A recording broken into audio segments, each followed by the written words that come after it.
Hey, what's up guys? It's Dave from NetcodeGuides.com, and today's YouTube video is going to be about how to win rounds when you're ahead. Okay? How to win 3v1s, how to win 4v2s, how to win 4v3s, and things like that, and the concepts behind it and the ideas behind it. So I'm going to give a couple of examples on a couple different maps, and you're going to be able to carry those examples onto all the other maps and hopefully have a good idea of the point I'm trying to get across and understand the concept, because the concept is the most important part of this. If you can understand the concept, you could take these couple of examples I'm going to give and put it on every single map in the pool. So let's get started.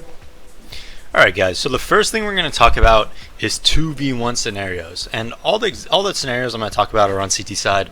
On T side, how to win rounds is much more different than it is to CT when you have an advantageous situation, so that's another video for another time. So we're going to focus on the CT side of maps, and to start we're going to talk about 2v1s. Now, you'll hear a common phrase from a lot of pro players, I use it a lot, are one and done spots. Now these are spots where you can almost guarantee yourself a kill, but you're probably not going to get another one after that. So that's why they're called one and done spots, right? And they're usually pretty frowned upon in any type of 5v5 CS, because if you go one and done and it's a 4v4, obviously the terrorists are always going to have the advantage. I would take that every single day of the week, make it a 4v4 instead of a 5v5. Much easier to dictate rotations, much easier to do everything in a 4v4 on the terrorist side. Sites are easier to take. Yeah, it's just much easier to win as 4v4. So all these one and done spots in 5v5 CS are actually great in 2v1 CS. They're fantastic because you only have to kill one person. So a good example of that would be this spot. Say you're playing A, it's a 2v1, right? Maybe there's 30 seconds left in the round, and you guys saw that he was in middle, he got the bomb, and your teammate called on death cam that he went back into mid warehouse, right? Now, generally speaking, I mean, yeah, he could run up highway, but he'd have to run the whole way, and he's probably not going to. He's probably going to go back to A main, or he's probably going to go back to B entrance. So say that was the call, right? You're almost positive he's going to come A entrance or he's going to come B. Maybe you were highway, right? Maybe he shot at you and he saw you and you don't want to retake this gun battle, so you run back to A. Now all of a sudden you could play a one and done spot. You could play this spot. This spot is great in a one-on-one if you think they're going to come out A. Almost never will this guy come out and look right here. It's very, very rare. Or up here. This is a great spot too on top of the catwalk. This spot's actually better because if he did decide to go highway, well then all of a sudden you'd be in a really good spot, right? You'd be able to just spot him off the corner of your screen, see him go into sight, and still have a very good situation on your hands, and he probably wouldn't see you because he's looking towards quads. So all of a sudden these one and done spots are fantastic. They are fantastic spots in any type of situation where you're in a 2v1, because you really only need to kill that one person. If you're at B and you want to get a good one and done spot, this is a great spot. This spot, it's not that great in 5v5 CS. It can be, you can multi-frag from here, but generally it's one of those spots where there's a good chance that it's a one and done spot. Usually you only play here if you have a smoke over here and you're able to kind of play in here. Some people can make it work, but it's a tough spot because usually when you get that kill, the other guys come out and pre-fire you. So this spot, for instance, is a great spot. It's very easy. You just kill him right when he comes across the corner. Even if he comes here, it's very easy to just whip your aim and kill him. And it's a good spot in any type of, one-on-one situation, so to speak. Other good spots, if you're around here, a lot of the time it's tough to get to spots like this if you're in those 2v1 situations. But yeah, something like this, or any spot is also good if you're randomly peeking, where you're peeking every 5 to 7 seconds, say. So say you're a generator and you're watching B and you're in this situation. Instead of just posting up, because if you post up, you risk the guy just coming out and pre-firing you and hitting that one shot.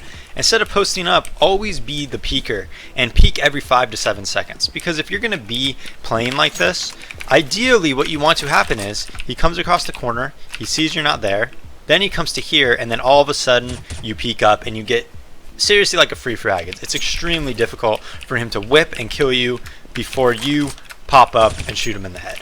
And you can take that same concept at A as well. So the two things that you really want to be doing in these 2-on-1 situations are the peek every 5 to 7 seconds or so, and also the one and done spots. If you take that concept and you apply it to these other situations, like on Inferno for instance at B, you could take that and put it towards the spindle. If you're at the spindle, you could do both. You could play one and done spot, or you could spot every 5 to 7 seconds. If you're at pit on Inferno, of course, probably the best spot to be in that situation. You're going to have a very high chance of success. So if you want to do the peeking thing at A, well, then all of a sudden you're going to be at quads, and maybe you're holding an angle like this, and then every 5 to 7 seconds you come out like so, right? And a lot of the time, I would say the vast majority of the time, the guy's going to come, he's going to clear these spots, he's going to be walking over here, he's going to be worried about white truck, he's going to check highway, and then bam, you're going to shoot him in the back. And that's really the best way to play these 2-on-1 situations. And you could apply this to pretty much every single map, and it'll hold true and be solid on every single map. So yeah, next we'll move on to an even more advantageous situations. These are like the 3-on-1s. And now with the 3-on-1s, the concept that you need to understand for the 3-on-1s is that early information is much more valuable than taking a gun battle, even if it's an advantageous gun battle. Okay?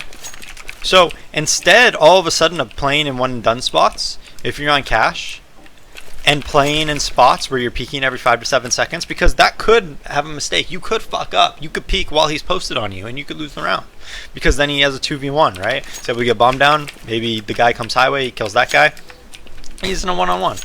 So instead, you take an even less risky play. The least riskiest play is to jump spot and just get the earliest information possible. So if you're in a 3-on-1 on cash, and let's use that same example. Say the guy has 50 seconds, right?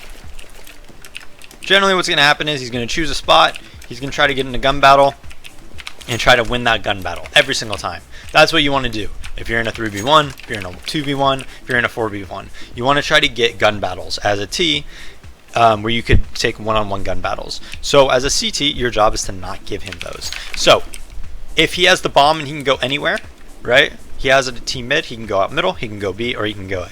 Well, all of a sudden, if you're the A player, you should just be jump spotting. If you jump spot here and you see him and you throw a flash, whatever, that's a really bad flash, by the way, but it doesn't matter. As long as you could jump spot and get early information, all of a sudden your rotate's going to come. This guy will come from highway. I'll show you what he's going to do in a sec. And then you have just crossfires, basically. And it's almost no way that this guy's going to win the round. The other player, again, at highway, you should just be, just jump spot. Like, it's fine. As long as you just see the guy and you get that early info, then bam, you could fall back to white truck. You know where he is. All of a sudden, this A guy, he's just spotting highway in and out. He could just jump spot highway. This guy over here could come over here. He can go all the way to B, because most likely the guy's going to go to B to vents, and you just have the information. And once you have the information, it's so easy to win the round. So this information is what you want to do. So that's what the middle player would do. The B player, just play default, just jump spot, just in and out. What's going to happen as this B player? There you go. I'm not a B player. Alright. So I'm not the best at jump spotting at B. But anyways, if this guy's jump spotting, as soon as he sees this guy, before this guy ever gets in the action to kill this guy, I'm telling you, this guy's going to be at highway. Because this guy isn't just going to go here, see him jump spot, and just rush. And if he does rush, any self-respecting B player is going to get this kill almost every single time. When you're playing B, these are the easy kills to get. When they're holding W. Whenever somebody's holding W against you in Counter-Strike, especially when they have an AK, it's a pretty easy frag. But 99% of the time, what's going to happen is this guy's going to see you jump spot, and then he's going to be like, shit. And he's going to be delayed, and he's going to take these angles and kind of wait for you to peek. Then he's going to go around here like this, because he doesn't want to be holding W. And then by the time he actually can get in a gun battle with this player over here, well, then what's going to happen is the middle guy's going to be rotated, and he's going to be heaven, and they're going to have a crossfire.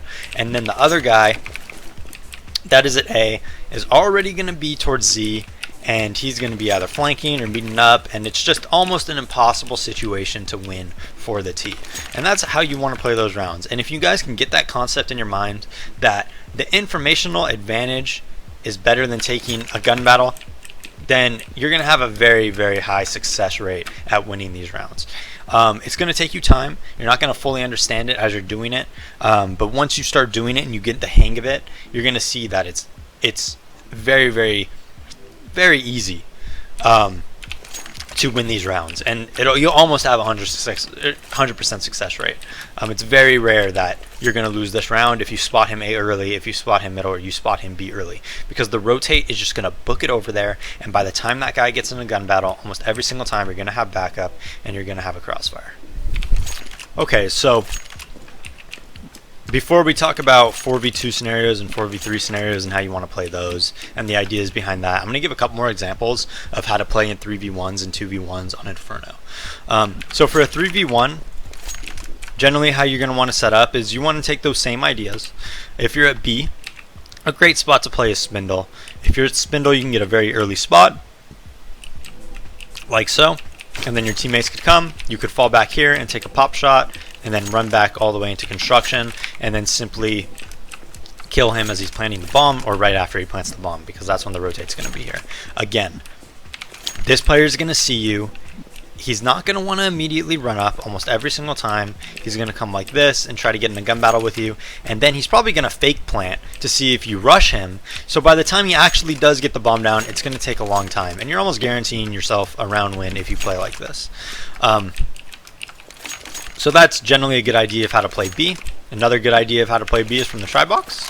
If you're peeking in and out of here, like so. If you're peeking in and out of there, same thing that's going to happen. He's going to see you. You're going to take a pop shot. By the time, first off, if he's just running at you holding W, it's a pretty easy kill. If he doesn't have a spawn smoke, all of a sudden your rotator is just going to shoot him in the back. And then just it's a pretty hard kill for him to kill you. If he's running at you and you wide peek, you're going to kill him almost every time. You could stay alive a long time. You could play Ring Around the Rosie. There's all sorts of good stuff that you could do. So that's a good spot as well. Even spawn is a decent spot. If you play here and you're peeking in and out like this, not only do you have a great chance of killing him, but you could spot, fall back to construction, and then, well, all of a sudden the same thing happens from when you were at Spindle. And again, if he doesn't have a smoke, he's pretty much screwed, right? Because by the time he sees you and by the time he's crossing sight, it's a good chance your rotator's coming and shooting him in the side. Okay. Now, so that's what you would do at B. On Art side, best spot to be is Moto. You could really easy spot here, like so. You don't have to commit. You really don't want to commit here too hard. You want to just keep shoulder peeking, shoulder peeking, shoulder peeking. Very low chance of you dying. If you see him, it's super easy to win the round. If this guy falls back sight and you have a guy at pit, as soon as this guy takes contact around here, that pit guy peeks, 100% kill.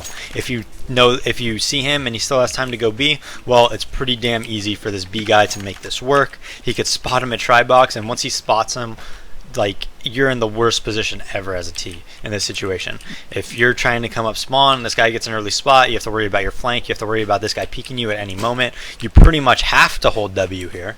You have to. So as a T in this situation, you have to time it perfectly where you stop right when he's going to peek, and then you have to kill him at one of these at 3 different angles. So it's a super difficult shot to do as a T. Or the CT could just sit in construction. You know, he could just sit in construction, he could play around here, he could spot you, then he could hide.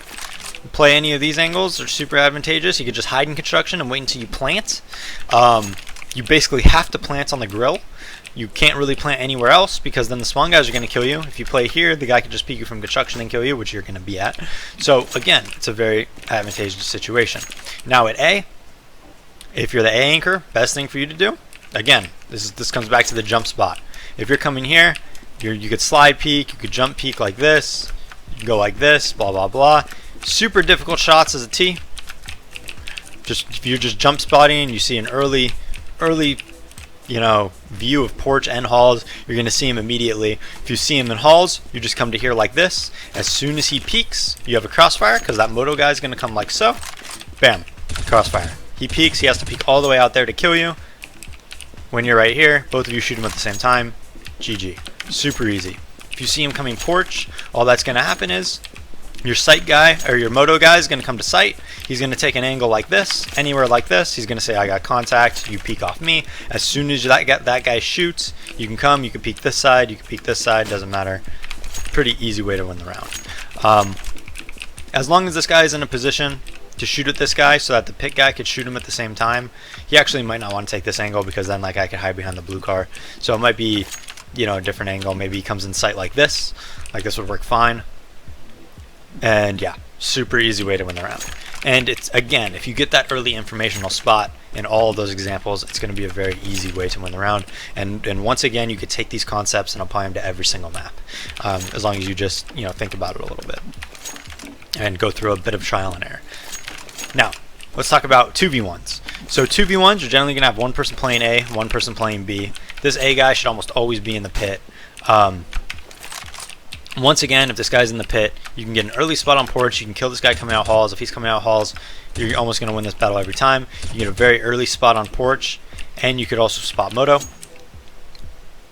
But if you're at B, you have a lot of options because there's so many one and done spots at B that you could play in and probably win the round, right? You could just hide at first oranges, for instance.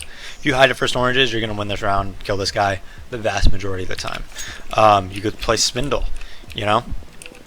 You could play dry box. You could hide second oranges. This is another one and done spot. You could hide in the well. This is usually a pretty good kill. This guy's probably going to walk into B, so he has to look spawn generally and towards sight. So there's a 50-50 chance he's just looking towards spawn.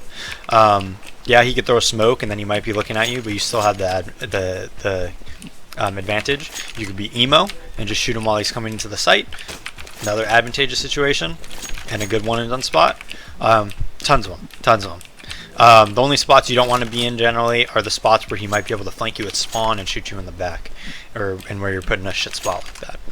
So 2v1 like that at B, at A, that's generally how you want to play. 2v1s, again, you know, those one and done spots, those spots where you're peeking every 5 to 7 seconds are usually going to be the way to win the round, and win the round at a pretty high rate. So after we go over those examples, and I hope you guys have a better understanding of that, we're going to quickly go over how to play 4v2s and the ideas behind that, and then we'll end the video, and that'll be that. Alright guys, moving on, we're going to talk about 4v2s, 4v3s, and things like that. Now, the worst thing for you to happen in any 3v2, 4v2, 4v3, I'm going to kind of group these up in the same thing. If I chose different ways to group them up, honestly this video could become 3 hours long. But anyways, in these situations, the most important thing for you to know and for you to make sure of is that you don't get instantly fragged. So do you remember on cash when I told you don't want to be peeking the generator right away? You want to be the peeker on it? Take that concept, and that's what I'm talking about. So say you're pit. If you're like right here, well, all of a sudden you can get instantly fragged, which means it's a bad spot. So these are the ideas that you want to keep in your head. If you get instantly killed, the domino effect occurs very, very quickly, and you could easily lose the round. So if you're in this situation, say it's a 3v2, and you have one guy pit, one guy moto, one guy B. If you get instantly fragged here, all of a sudden this guy is a pretty easy target. The T's could just come up and just frag him really quickly. They generally will know where he is and have an idea that he is watching moto, because obviously you want somebody watching the round. So it could occur very quickly that you get your B player into a 2v1 and just lose the round, or a 1v1 where this guy could plant and then have all the time in the world to go to whatever spot he wants. So your job is that if you're the first point of contact, you never want to just die instantly. So a spot like this is pretty good because it's very low risk of dying instantly. You could just pixel spot it. A spot like this is pretty good because you can get an early spot and then you could just kind of crouch and hide or go back towards the pit even. A spot like this, again, peeking out every once in a while is very good because you get that early spot and there's a good chance that you get a kill. And these are the concepts that you want to have in mind. Now in 5v5 CS, it's much different, right? In 5v5 CS, you can take those angles where, yeah, you might die, but it's 5v5 CS. You can't just let them swarm on you with like 4 different people, right? You have to keep some semblance of space. So all of a sudden, a spot like this where you're peeking in and out pretty aggressively isn't nearly as bad in a 5v5 scenario as it is in like a 3v1, right? Because you have to get that early kill in 5v5 CS. Like if you're playing porch or you're playing pit you want to get that early kill. If you get that early kill, you almost guarantee yourself the round, right? You want to take an advantageous spot, right? So if you're like behind blue car like this, and then all of a sudden you peek out, bam, you get a kill, well, you're probably going to win the round because your team is going to bomb counter flashes, you're going to know they're there, you could plant counter smokes, molotovs, etc. And there's so many delay mechanics in CSGO that it's going to be pretty easy to win the round. If all of a sudden you're playing very, very passive like you would in one and done spots, where you're playing super passive and they just run up on you with so many different people, then all of a sudden your chances of winning the round are a lot lower. And so 5v5 changes, CS changes so much when it's these changes where you have the advantage, right? When you have the advantage, you don't have to worry about that ground that you're missing, right? If you are in a 4v3 and you kill a guy right here, well, they only have 2 other people left, so you're not really going to get that swarmed because you have a rotator coming from Moto who's going to be able to help you out and take out one of the guys probably, and these guys are going to be very hesitant to just be rushing at you as fast as they can. So that's the idea behind it, right? Same thing at cash, right? If you're at the default box on cash, all of a sudden in 5v5 CS, you're peeking a lot more aggressively. But if you have the advantage, you don't have to peek as aggressively because you could wait until they are holding W a lot easier, right? You don't have to get an early kill to make it so that you don't get overwhelmed. And that's the idea behind it. So I hope this gives you guys a good idea and understanding of what I'm talking about. With, you know, when it comes to just almost guaranteeing yourself round wins in these scenarios. And I hope you guys could take these concepts and ideas that I'm discussing on these maps and apply it to the other maps like Mirage and Nuke and Train and Season and whatnot. This has been Dave from NetcodeGuides.com. Hope this has been helpful. And yeah, peace out.